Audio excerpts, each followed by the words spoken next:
On est toujours dans l'ambiance de la relativité restreinte. Et aujourd'hui, on va traiter la dynamique relativiste. Je commence par le postulat de la dynamique newtonienne. Vous avez déjà vu l'équation fondamentale F égale dp sur dt. P, c'est la quantité de mouvement. P, c'est égal à m0, elle est constante. Voilà la vitesse. Ça s'appelle le vecteur quantité de mouvement. Ça, c'est une équation fondamentale en dynamique newtonienne. C'est-à-dire en mécanique classique ou dynamique classique. Conséquence pour l'énergie. Donc, dW, c'est-à-dire un travail élémentaire, égale la variation élémentaire de l'énergie cinétique. Car F égale m dv sur dt. Donc, FV dt égale m dvv. D'où, si le calcul infinitésimal, je déduis dW égale ceci. Donc, la conséquence de cette équation fondamentale, c'est le théorème de l'énergie cinétique. Voici une petite justification. Voilà pourquoi, comment on a obtenu dW égale d de EC, c'est-à-dire d de ceci. Ça, c'est en mécanique newtonienne. Ça y est, postulat de la dynamique relativiste. Chaque physique part d'un postulat, fonde ses équations sur un postulat. Donc, le postulat de la dynamique relativiste, il est comme suit. F égale dp sur dt. Attention, avec ici le vecteur quantité de mouvement. Tout à l'heure, c'était m0 fois v. Maintenant, c'est m qui varie dans le temps fois v. Donc, m, c'est tout ceci, c'est cette fraction, les racines de 1 moins bêta carré. Je rappelle que bêta, c'est v sur c. Ça y est? Donc voilà, ça c'est l'équation fondamentale, c'est le postulat de la dynamique relativiste. Donc quelle est la différence entre le postulat de tout à l'heure? C'est que m ici, elle n'est pas constante, elle varie. Tout à l'heure, je l'ai noté m0, c'est-à-dire il y a constance, elle ne bouge pas, elle est invariable. Ici, m change avec la vitesse, parce que bêta, ici, c'est v sur c, le tout carré, v change avec le temps. Donc le mouvement change parce que m change, voilà. Ensuite, remarquez ça, c'est dans le cours. Si je dérive bêta carré par rapport à t. Voilà, je remplace bêta carré par v carré sur c carré. Je trouve ceci. J'introduis dv fois dv et vous trouvez facilement ça. N'oubliez pas que, attention ici, ce gamma n'est pas égal à gamma qui est v sur c. Ici, gamma, c'est l'accélération. Ici, gamma avec flèche, ce n'est pas gamma le rapport v sur c. C'est l'accélération, c'est la dérivée de la vitesse dans le temps. Faites attention, ça c'est un produit scalaire. Et voilà, dm sur dt, c'est ceci. La masse, c'est tout ça. Si je dérive ceci par rapport au temps, je dois introduire v, puisqu'il y a ici v. Et j'aboutis à ceci. Ça, c'est dans le cours. D'où, vous allez me dire, mais pourquoi vous faites ça? Pour aboutir à cette équation. Pourquoi aboutir à cette équation? Pour déduire, pour conclure que la résultante des forces en mécanique relativiste, elle n'est pas parallèle, elle n'est pas collinéaire à l'accélération. Parce qu'il y a ce terme qui s'ajoute. Donc en mécanique newtonienne, en mécanique classique, la résultante de toutes les forces qui agissent sur le système, elle est collinéaire, elle est parallèle à l'accélération. Ici, ce n'est pas le cas. Parce qu'il y a l'apparition de ce terme. Ça y est? Donc voilà ce qu'il faut connaître, que la résultante des forces n'est pas parallèle à l'accélération. Ça veut dire que je n'ai pas le droit d'écrire F égale ma ou bien m gamma. F égale m gamma ou bien F égale m. Parce qu'il y a ce terme qui s'ajoute en mécanique relativiste, bien sûr, en utilisant la transformation de Lorentz. Voilà. Petit p. Théorème relativiste de l'énergie. F fois V. F fois V.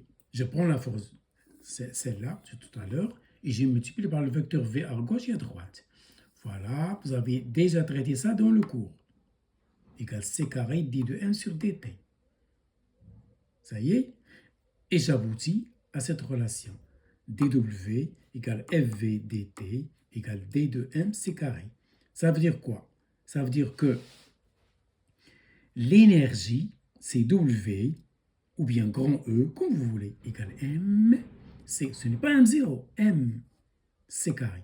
C'est ça, l'énergie en général. C'est W, ou bien grand E, égale la masse fois C au carré. M varie. Ça y est. Si V égale à 0, W égale W0 égale M0, C carré, au repos. Si la vitesse est non nulle, c'est-à-dire il n'y a pas repos, la particule se déplace, alors l'énergie cinétique, c'est W en mouvement, l'énergie en mouvement, moins l'énergie au repos. C'est ça la vraie définition de l'énergie cinétique. L'énergie cinétique n'est pas égale à 1 demi mv carré. C'est un cas particulier. L'énergie cinétique, c'est ça en général. C'est l'énergie en mouvement du système étudié, moins l'énergie au repos du système étudié. C'est ça l'énergie cinétique. Donc, je remplace W mc carré, moins m0c carré, l'énergie au repos.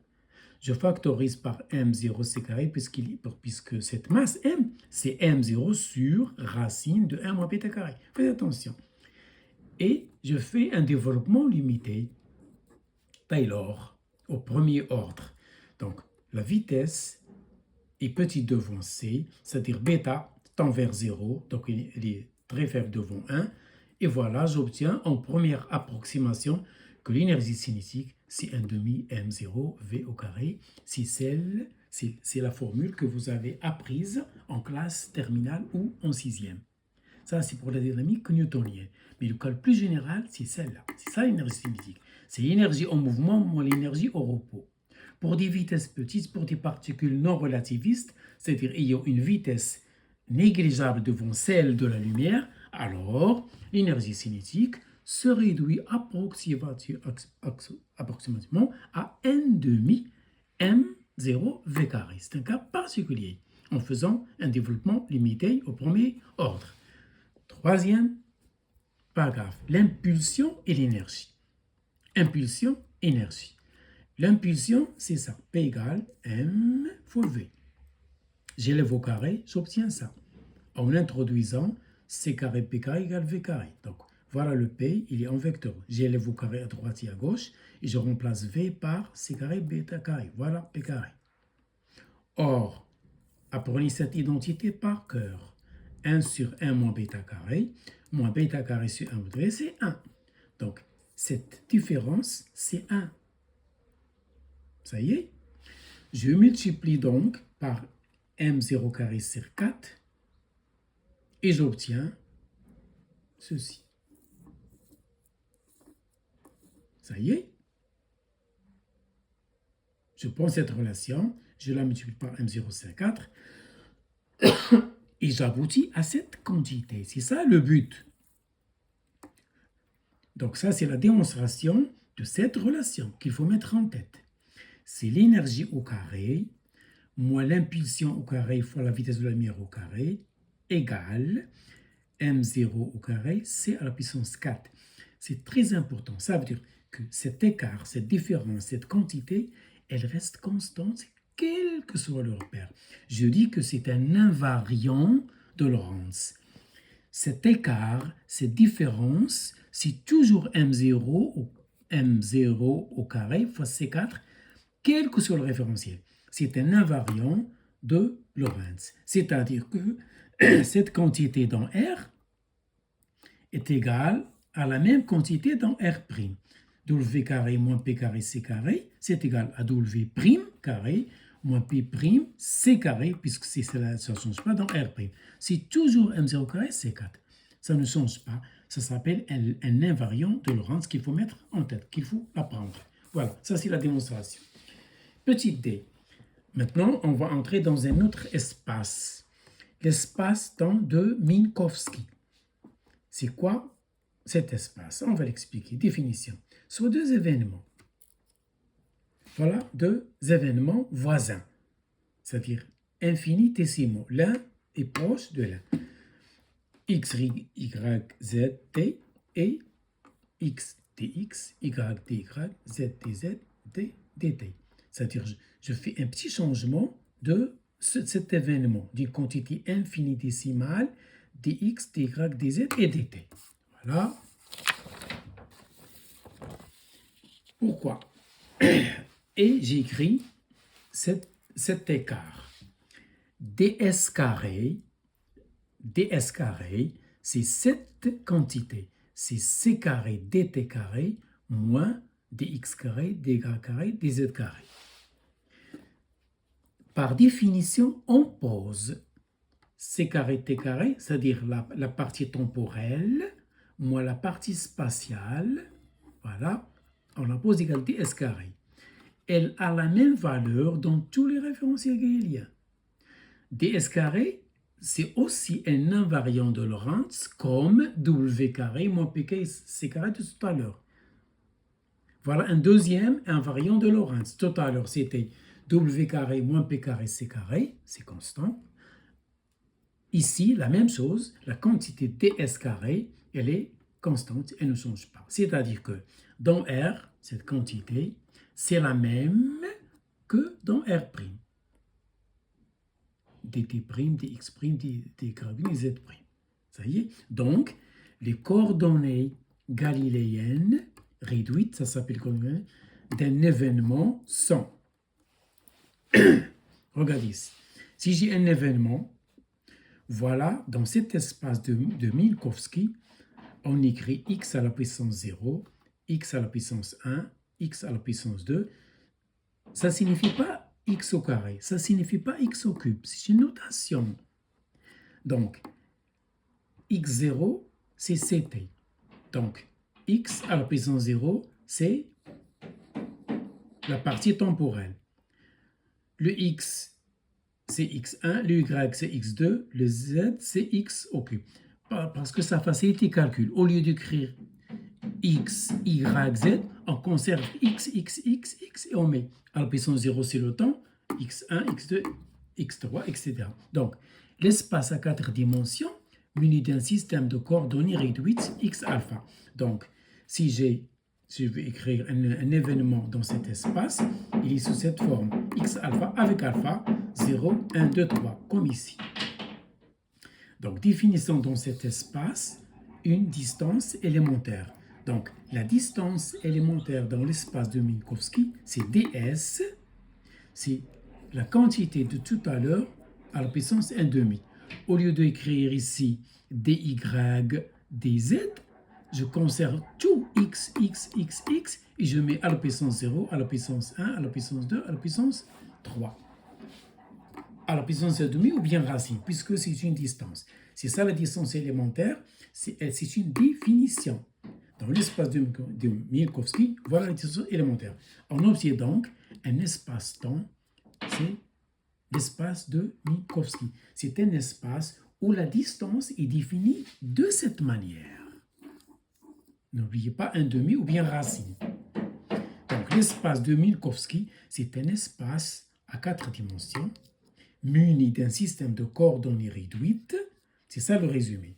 x0, x1, x2, la partie temporelle, la partie spatiale, et d'une distance ds égale ceci. C'est ça l'espace de Minkowski. C'est un espace à 4 dimensions. Voici les coordonnées réduites, ça s'appelle coordonnées réduites, et il est muni d'une distance définie de cette manière.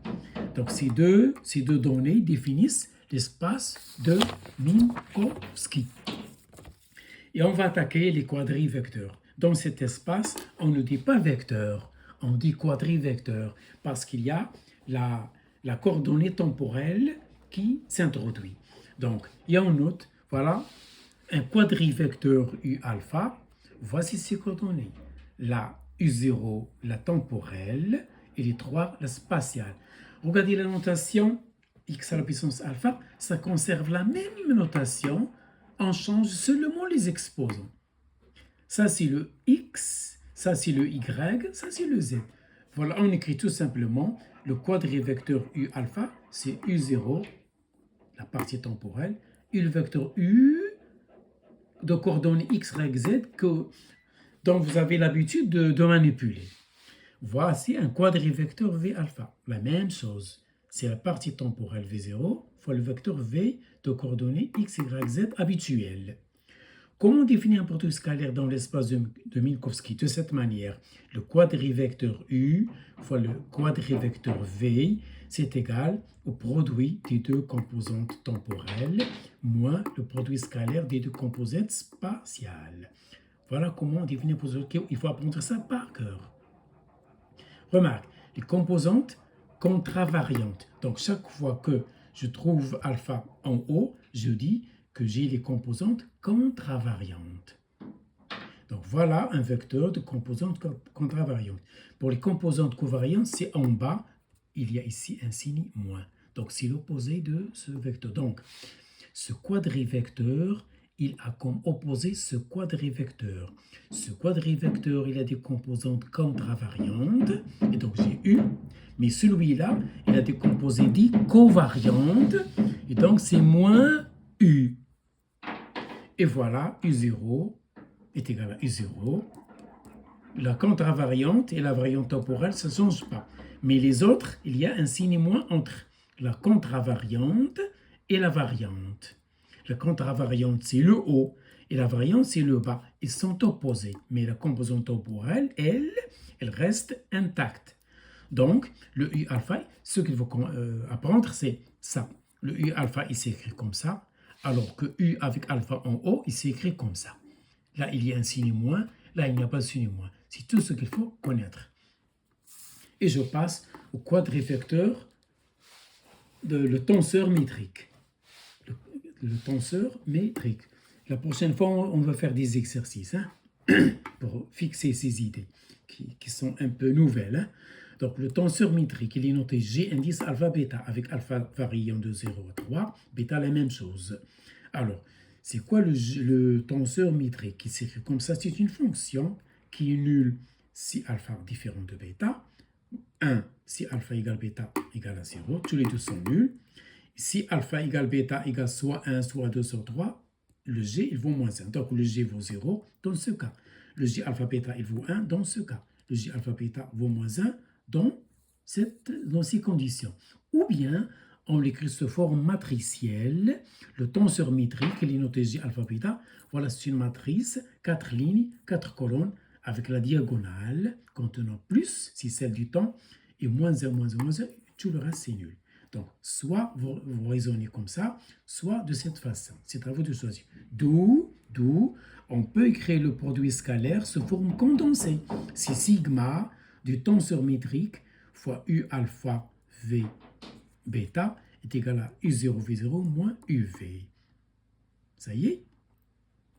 On va attaquer une notion, ça s'appelle, c'est le 5e paragraphe, une notion nouvelle bien sûr, le genre d'un vecteur. Si on vous demande dans un exercice quel est le genre de ce quadrivecteur, le genre d'un quadrivecteur, vous calculez le son carré. Donc, U au carré égale U0 au carré moins U carré. Donc, si vous trouvez U au carré positif, alors U, il est dit du genre temps. Si le produit U au carré est nul, alors le U, il est dit du genre lumière. Si le carré est négatif, c'est possible dans l'espace de Minkowski, un carré négatif, oui, alors le U, il est dit du genre espace. Ça, c'est du cours. Donc, si on vous demande quel est le genre de ce quadrivecteur, vous calculez son carré et vous regardez le signe. Positif, genre temps, nul, genre lumière, négatif, genre espace. La prochaine fois, je vous prépare des exercices pour mieux fixer ces idées qui sont un peu farfelues.